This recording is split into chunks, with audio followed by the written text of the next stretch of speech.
จะเรียบซัวบองปะបាទជំរាបសួរ ខ្ញុំបាទឈ្មោះច័ន្ទសរមមកពីខាងក្រុមហ៊ុននេត្រាកសិករ បាទ ហើយថ្ងៃនេះបានមកជិះកាត់តំបន់បងឃើញថានៅវាលនេះគឺសុទ្ធតែឈូកតែម្ដងបងណា បាទសិតឈូក សូមបងជួយបញ្ជាក់ឈ្មោះទេបង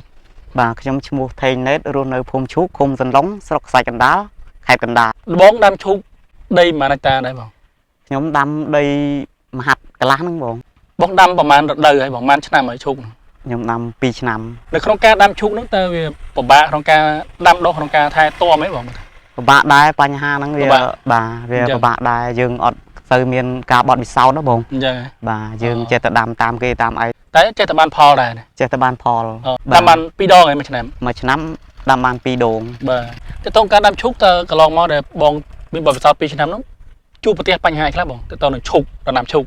បាទបញ្ហាវាតែងតែមាននៅជាក់នេះវាប៉ះពាល់នឹងវាបិទផ្កាវាគួតកអញ្ចឹងហ៎បង អញ្ចឹងបង បាទបញ្ហាវាអត់ទៅមានការជំងឺប៉ះជំងឺបាទ បាទចុះតើកៅសត្វល្អិតអីខ្លាំងទេបង បាទមានតិចតួចដែរតកៅសត្វល្អិតមានដោយដើមដោយកន្លែង អញ្ចឹង បាទ អញ្ចឹងតើកៅសត្វល្អិតកើតមានពេលណាបងសម្រាប់ដំណាំឈូកភាគច្រើនតែបងឃើញណា វាមួយមុងមានតាមរដូវដែរបងមានខែនិយាយចំខែ11 12ហ្នឹងវាអត់ទៅមានឃើញ បាទ សត្វហ្នឹងដែរហ្នឹង ឥឡូវយើងកំពុងពេញប្រមូលផលបច្ចុប្បន្ននេះបងណា បាទបាទ វិញផ្កាឃើញទុំអ្នកខ្លះពងបេះដើមែនទេបង បាទបាទពង បាទតើនឹងដំណាំឈូកគឺតាវាមានដូចជាតកៅសមើក៏មានដែរ បាទ ហើយនឹងជំងឺពួកជំងឺណា បាទបាទ បញ្ហាមាន3 4កត្តាចង្រៃហ្នឹងអញ្ចឹង បាទបាទ ហើយអ្វីបានជាធ្វើឲ្យយើងដូរពីការដាំស្រូវមកដាំឈូកវិញបាទឃើញវាទាំងអស់ហ្នឹងកាលពីមុនមកខ្ញុំសស្រូវឥឡូវហេតុអីបានដូរមកដាំឈូកវិញ បញ្ហាស្រូវវាអត់ បាទ ទប់បាទទប់សហុយអត់រួច បាទ អត់បានយើងធ្វើទៅអត់បានសេះសល់លុយឈប់លោបានតិចតួចគ្រាន់ចាយបា បើ ទ និយាយទៅដោយសារហាងឆេងទីផ្សារឈូកល្អជាង បាទហាងឆេងទីផ្សារឈប់ល្អជាង បាទបងអាចចែកម្លែកបានទេកន្លងមក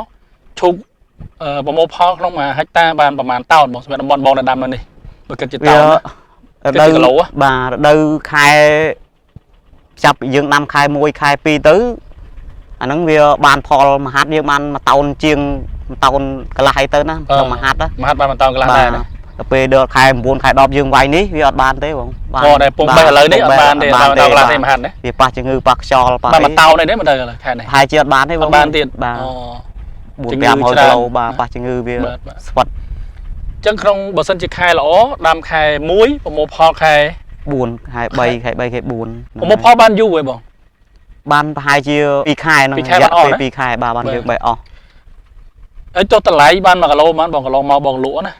បាទតម្លៃវាគួរសម អូតាមហាងឆេង បាទតាមហាងឆេងជាក់ស្ដែងថ្ងៃណាវាឡើងចុះ ថ្ងៃណាឡើងថ្ងៃណាចុះជាក់ស្ដែងតាមឈ្មោះគាត់ឲ្យអញ្ចឹងណា បាទបាទ តែយ៉ាងណាក៏តម្លៃល្អជាង